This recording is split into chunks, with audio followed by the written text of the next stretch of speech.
Nakakaawa. Vice ganda naglupasay sa kakaiyak nang makita ang katawan ni Angel Locsin. Tila nito mga nakaraang araw lamang ikinagulat ng lahat ang muling bigla ang paglaki ni Angel Locsin. Ito nga daw ay nagsimula noong may stress eating actress dahil umano sa mga netizens na patuloy na bumabatikos sa kanya dahil sa kanyang kalusugan ngayon na naging dahilan umano kung bakit hanggang ngayon ay wala pa silang anak ni Neil Arce. Ayon pa sa source, habang palaki nga daw ng palaki si Angel Locsin ay lalo umanong lumiliit ang tsansa na magkaroon sila ng anak ni Neil Arce dahil nga sa nababalot nga ng taba ang bahay bata nito. Samantalang ngayong araw naman ikinagulat ng lahat ang bigla ang pagpanaw umano ng isa sa sikat na aktres. Halos kagulat ng lahat dahil kamukhang kamukha nga daw ito ni Angel Locsin ang pumanaw. Ayon pa si reliable source, kinilala ito bilang si Angel Mystica kung tawagin dahil sa isang mono ang mukha ng mga ito na tila pinagbiyak na bunga.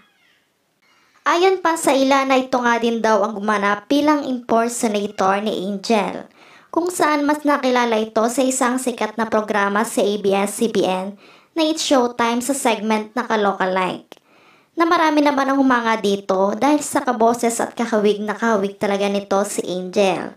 At akala pa ng ilan ay nag-guess ang aktres, kaya naman hindi pa din sila makapaniwala dito. Ngunit sa kasamaang palad nga nitong November 21, 2023 naman, tuluyan na itong namaalam dahil sa karamdamang sakit na hindi na nito kinayanan pa. Nagkaroon umano ito ng pamamaga sa utak na naging sanhi ng lahat ng ito. Ayon pa sa naging interview ng pamilya ni Angel Mystica, naging masakit na nakakabigla daw talaga ang pamamaalam ng kanilang anak. Hindi umano nila alam na may tinatago nga itong sakit. Dahil makikita naman daw dito na napaka-healthy nito at masayahin. Kaya hindi yung pagdududahan na wala itong dinaramdam na sakit. Sa ngayon naman daw itinanggap na nila ang katotohanan na ito ay wala na. At nagpapasalamat nga din daw sila sa Panginoon dahil ipinahiram sa kanila ang isang Angel Locsin ng buhay nila. Marami namang netizen na celebrity friends nito ang nagsasabing buong akala nga daw nila ay si Angel Locsin na umano ang totoong na maalam. Nakakalungkot naman daw na isipin na si Angel Mystica ito at lubos naman daw ang pakikiramay nila dito.